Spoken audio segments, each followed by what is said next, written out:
Hello, and welcome back to Theology with an English Accent. My name's David, and we're now approaching the end of chapter 2 of Philippians. Let's look at today's text. I hope in the Lord Jesus to send Timothy to you soon, so that I may be cheered by news of you. I have no one like him, who will be genuinely anxious for your welfare. They'll look after their own interests, not those of Jesus Christ. But Timothy's worth you know, how as a son with a father he has served with me in the gospel. I hope therefore to send him just as soon as I see how it will go with me, and I trust in the Lord that shortly I myself will come also. So the text today is pretty short, and the central message is that Paul is telling the Philippians that he's going to send Timothy to them. Now, who was this Timothy? This is the same Timothy that's referenced in verse 1 of chapter 1. He's the co-sender of this letter with Paul. He was a young man. He was recruited by Paul during his second missionary journey, and he was a subsequent travel companion of Paul in his missionary work. We know he had a Christian Jewish mother called Eunice, and his father is just referred to as being Greek, so he was probably a pagan. But he also had a believing grandmother named Lois. Timothy was the co-sender of 6 of Paul's letters, and tradition tells us that Timothy was the first bishop of Ephesus, and that he was martyred there as an old man. Paul goes on to sing Timothy's praises. I have no one like him who will be genuinely anxious for your welfare.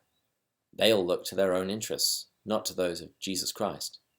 But Timothy's worth you know, how as a son with a father he has served me in the gospel. So Paul speaks about how great Timothy is and how the Philippians know how wonderful this man is. And they know because Timothy was part of the missionary team that founded the church in Philippi. But what I find really touching about this verse is how Paul describes his relationship to Timothy. He describes him as his son. Now, Paul wasn't Timothy's biological father, but he regarded himself as his spiritual father. And Paul does this elsewhere. He refers to himself as being the father of the Corinthians, the father of Titus, another one of Paul's protégés, and a father of Onesimus, the runaway slave referred to in the letter to Philemon. And this is often a cause of concern or confusion for people who don't understand why Catholic priests are called father.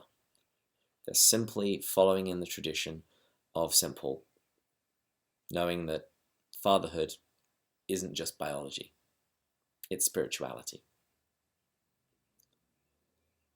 And then Paul concludes with saying, I hope therefore to send him just as soon as I see how it will go with me, and I trust in the Lord that shortly I myself will come also. So hidden in that text was a therefore. So I naturally ask, what's it there for?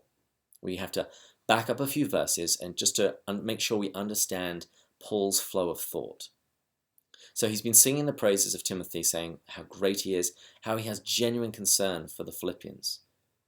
And so what he's saying is, because of all of this, I'm going to send him to you. And Paul even says that he's planning on visiting the Philippians as well, but that depends on how things work out for him, what happens with his captivity. And so now we come to the challenge and the question. Now Paul says that Timothy is genuinely anxious about the welfare of the Philippians.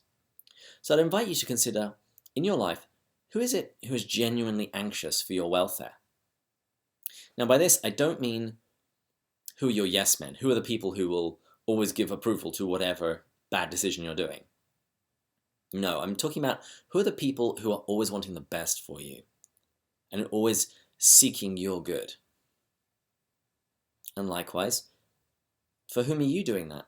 Who are the people in your life for whom you are genuinely anxious about their welfare, genuinely anxious about their good? So now we come to the challenge. Paul says that he's sending Timothy to the Philippians so that he can be cheered by hearing their news, but also because he knows that the Philippians will benefit from having contact with Timothy. So I'd invite you to consider who might benefit from having contact with you. Which of your friends haven't you spoken to in a while that would benefit from a call or a visit? And likewise, which of your friends could be encouraged to reach out to somebody that they haven't spoken to in a while?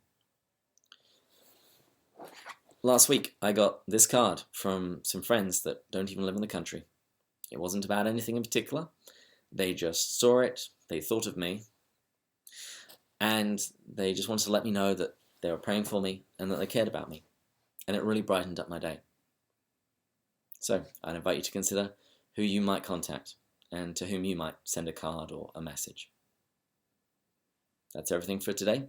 So until next time, in the words of Venerable Archbishop Fulton Sheen, God love you.